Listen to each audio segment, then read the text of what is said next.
Hey, everybody. Thanks for checking out the Aaron Advantage podcast. If you're watching on video, you might not recognize the face, but if you're listening to the audio, you'll definitely recognize the voice. I am pumped to have Tyler Cooper, formerly known as Cooper on Air with Hot 96. Formerly known as, yes.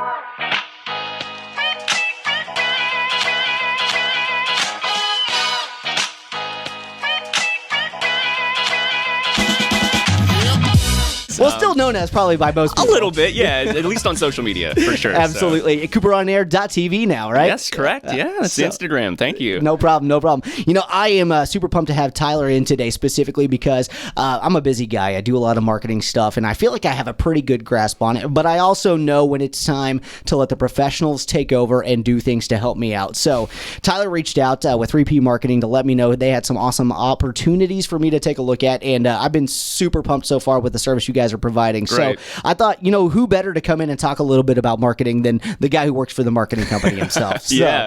Tell us a little bit about 3P. Yeah, absolutely. So we're a digital marketing agency, and the way I kind of like to put our mission is getting the right message to the right people at the right time. So we're going to determine what the message is that ultimately moves the needle for your potential clients or customers that makes them want to take part in your service or buy the product that you offer. And then we're determining, you know, how can we best serve it to these people? So we've got the message locked down. We determine, you know, do we need to go to social media to get this this message broadcasted out? We've got some other tools in our toolbox, as I say.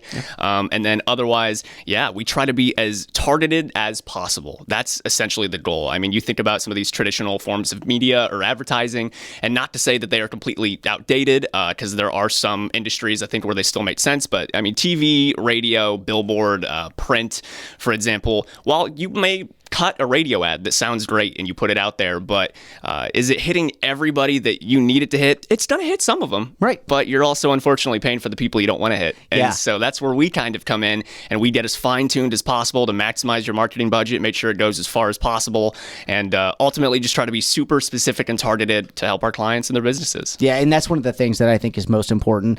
I'm a big fan of Gary Vaynerchuk, a massive digital marketer out of New York, and Gary V. And he's all about making sure you're getting the properly priced and underpriced attention. And I think that there's definitely, as you said, great opportunities for people with outdoor advertising and television and stuff. But the thing they lack, and the thing that you guys specialize in that really caught my attention, was that targeting and that ability to make sure you're getting the message, not just to the masses, but, you know, we want to get it to the masses, but we want to get it to the right masses. Exactly. And I think that's been a very important thing. That's what matters. And then we have a great dashboard. It's just a digital dashboard where all of the data essentially pours into, and then we can use this information, which it's completely transparent. The numbers you see are the numbers we see. Right. We use that to make educated decisions regarding your campaigns. So is the message maybe off? We can tell that by looking at the data and see, you know, maybe this message isn't quite resonating with people, or maybe it's the tactic we chose. Maybe Facebook is not where your premier clientele are at, and we need to take it somewhere else.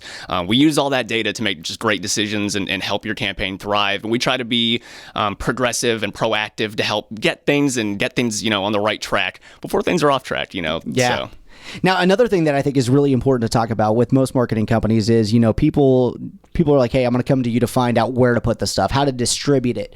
Let's talk about content or creation. Do you guys offer services to help people kind of fine tune what the creative looks like and put a message together with those people who are offering or asking for your services? Absolutely. So one of the things we really take pride in at 3P is that we do everything in-house. So there's about 11 of us, I believe now. So we're growing, which is awesome. But our design team is actually a 3-man team now, which has helped just turnaround times skyrocket, which is fantastic. And I know they appreciate it as well. But yeah, we've got 3 people that actually make all of our ads in-house. So you come to us, if you have a vision for an ad that you want created, we can get with our design team and get them to bring it to life. Otherwise, if you're not exactly sure, maybe you have an idea for kind of the message that you want to put out, but not as much of the creative type when it comes to designing ads and all that, don't worry, we've got it on lock. We always like to get together and put our brains together to come up with something that's ultimately going to have a strong call to action and make somebody want to take some sort of action. But one of the cool things about 3P is that it's never just one person over overseeing a campaign or a business's campaign. We're a team. We really are. There may be one person that's the representative of the account executive, myself, also my former counterpart Claire from the radio station. There you go. But we all work on things together because I think you need all that. You need all the different insight and perspectives, because the way one person may read and interpret something is not the same as another person. So that's a really good point that I want to touch on as well, on that team strategy. Is the collaboration that you guys have allowed me to kind of be a part of as well. There's a lot of digital marketers out there who are just like, hey, we want complete creative control, whereas you guys came in first off and said, hey, we kind of noticed this is the branding and the kind of theme that you've already got with the content you've put out there on your own, and asked for my own input. And not only that, just, hey, do you have any specific videos you want us to use? Do you have any specific content you want us to kind of promote for you on your behalf? And I think that's something that a lot of people would not realize, that a marketing company would allow them to kind of be involved in that part of the process as well. Right. Yeah. And we're a marketing agency. I mean, I think we have ideas, and sometimes preconceived ideas, of what ultimately is probably going to be the best message for this particular industry or client. But ultimately, the client knows the business better than anybody, truly. And so we love to get their input and direction if they're willing to offer it. Some people, they create a product or a service and maybe they don't have as much direction. But if they do, they know what they want their things to look like. If they've got a well-developed, cohesive brand, especially on social media, like you have already developed, we want it to fit that. We want to make a product ultimately that they're proud of, and they feel truly fits what this service is. So yeah, we really tried hard to get that right. So. And I've been astounded at how well it's really done. Most people, when they think of digital marketing, they're thinking just straight banner ads. Yeah. They don't really think of the in-stream kind of services that you guys have with the video capabilities and different things. The thing that stood out to me the most, which is, I'm a marketing nerd. Most of the people who follow me probably have figured out I've tried to do some of this stuff on my own. But people don't realize, like, how easy it is necessarily at times to get your face on a pre-roll YouTube ad or stuff like that. It's not super, super complicated, but the number of people that walk up to me now, because I was like, you know what, it's not complicated, but I don't have the time, and say, how did you put your face on my video, is astonishing to me. Yeah. I don't know why, but I guess just kind of growing up, because I mean, as we're getting older, these services are progressing, and YouTube's hitting new strides. We got these pre-roll ads that, people like you and me can actually run. But it's crazy. It seems like a higher production than it truly is, which is, I think, really cool. And people don't realize that, they have these different tactics and capabilities at their fingertips that they can do.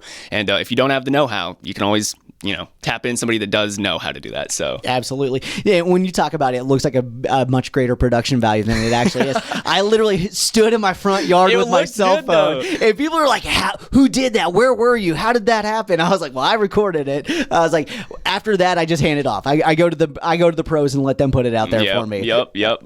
So in addition to like social media and YouTube and stuff, what are the real key aspects that you think people often overlook, or things that they should kind of focus on to get their branding or their messaging out to clients? Because I think there's a lot of things that I take for granted because I do this all day, every day, and I think there's things out there that most people wouldn't even realize are options that I just gloss over all the time. Yeah, that's a great question. I think one thing that some people do is put maybe too many eggs in the basket of social media. Social media is an outstanding place to be, but I see some businesses spend so much of their time and energy posting multiple times a week on their Facebook page, which is important. It certainly is. You want to have a presence there, but what people don't realize is that, you're posting this message, you're blasting this message out to the same people over and over and over again that already like your page. Right. So you have to find a way to get your message past that. And so I punched the microphone. That's radio number one. Don't do that. It happens to me at least once an interview, so don't worry about it. Fantastic. So, you have to explore other ways to get your message out there beyond just slapping it on your timeline and expecting the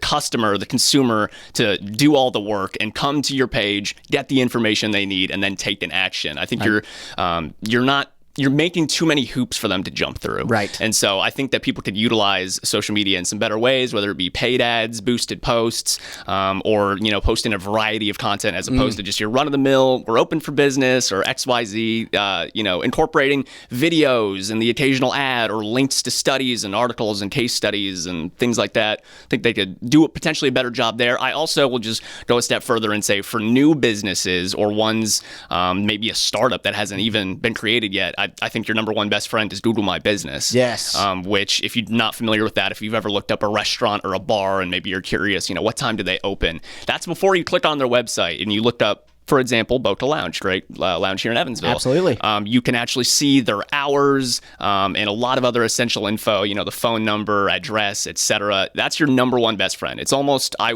would say, the new website in a sense. So if you're not already on that, get on that. And that's something that was even foreign to me until recently. And I feel like I'm pretty on top of the trend kind of guy. And I just started my Google My Business page, I want to say, maybe 6 months ago or so. And just the amount of traction I've seen come from that. It's crazy, the analytics and things. And I'm like, I had no idea people were like Googling me or doing any of this stuff to see that. I think you kind of hit the nail on the head with that. Another thing that you said that I really want to touch on that is often something I discuss with people when I'm talking about marketing is an inconsistent messaging as far as the different types of content, because we do, as people, especially in real estate, tend to get stuck on the real estate. Here's a listing, how to closing. Right.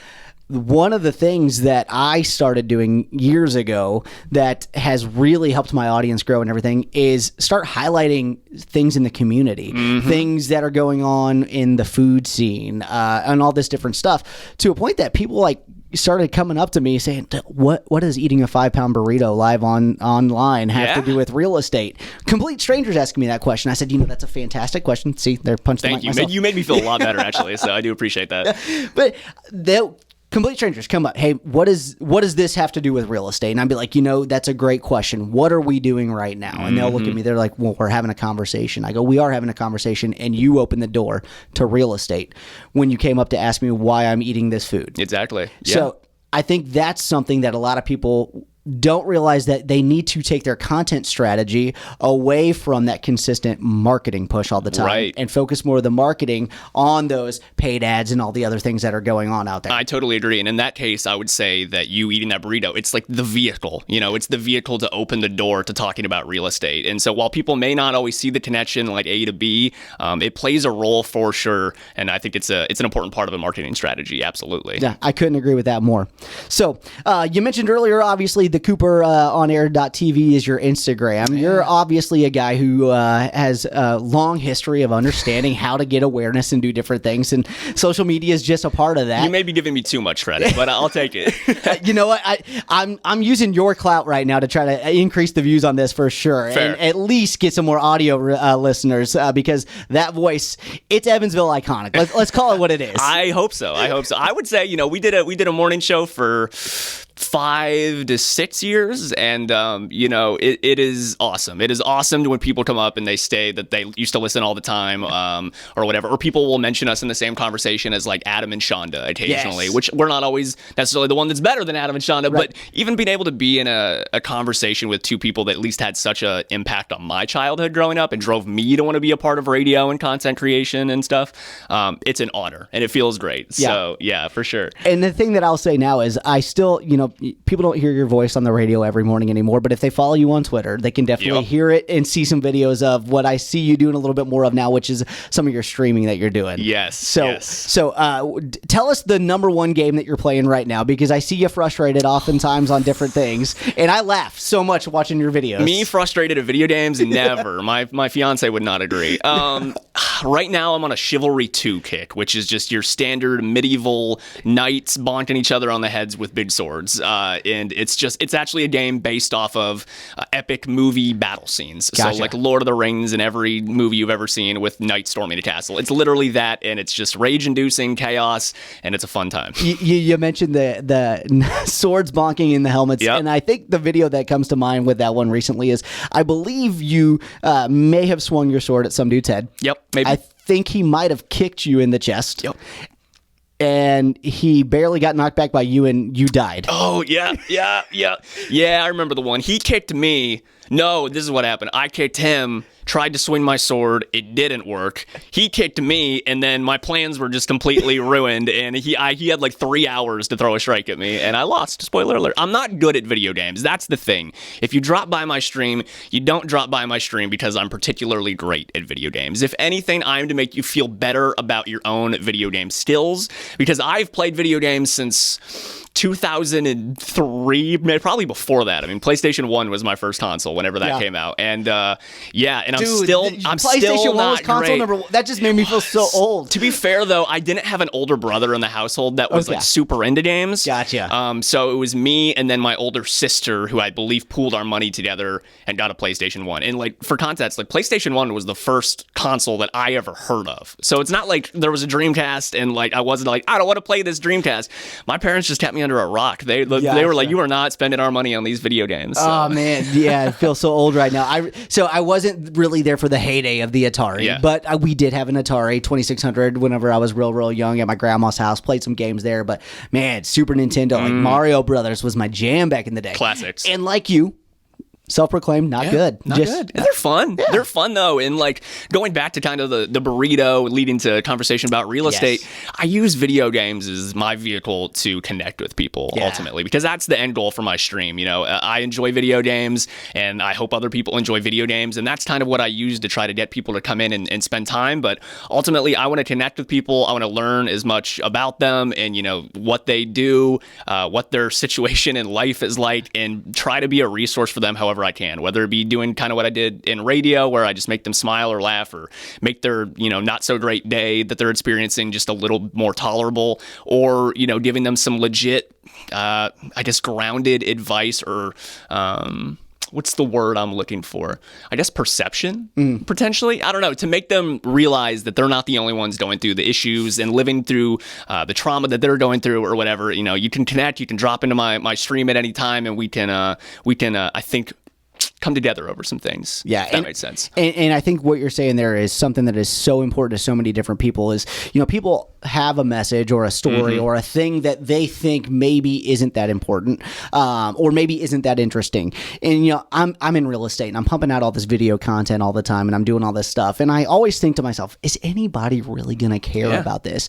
There's a freaking television network dedicated to nothing but real estate all the time. So clearly there's some stuff out there. But I think so many people get so stuck in their head, and as a marketer and a streamer and everything else, I think you just really nailed exactly why you don't need to be so thoughtful necessarily, and just be like, hey, I'm just putting this out here. Yeah. You don't have to be the greatest at anything. It's just, I'm a guy who's out here having a good time, opening up the opportunity for conversations. And I think that is a lesson that can be used for anybody in any industry who's trying to get a message out there for anybody. Absolutely. And I've tried to do a really a better job over the last couple of years. And I think I've made some serious strides as to not filtering my content and my personality as much. You know, I used to, I don't know if it was a radio thing. Doing radio in your hometown is a unique thing, because it's a lot of fun and really cool in a lot of ways, but at the same time, I shouldn't say everybody, but a lot of the people you went to high school with, people that don't like you, people that aren't cheering for you or want to see you win necessarily, everybody gets to hear all that and they get to nitpick and do whatever they want with that. And so I think that was something that I had reserved in my mind for a long time. And eventually I realized, like, I want to be happy. I want to put my content out there unfiltered, as is. This is my personality. If you like it and you want to come and spend time and connect with it, or if it resonates with you, great. If not, that's awesome. That's completely fine. But you know, I'm making it for the people that it does resonate with. Yeah. So and that's also so important for people to understand. You know, if you watch the evolution of my videos over time, you know, I used to be like, okay, I want to make this look like a news show. I want to be really buttoned up and tell everybody exactly what's going on. And I didn't ever have any animation and I'm like, dude, who was that guy? Yeah. Like, I now am so happy to do stuff like this where I can be myself and have these conversations with people. And I can't tell you how often, whenever I go into a listing appointment or a buyer consultation, the people tell me, you know, you were referred by so-and-so. So I Googled you and the other person that I got a referral to.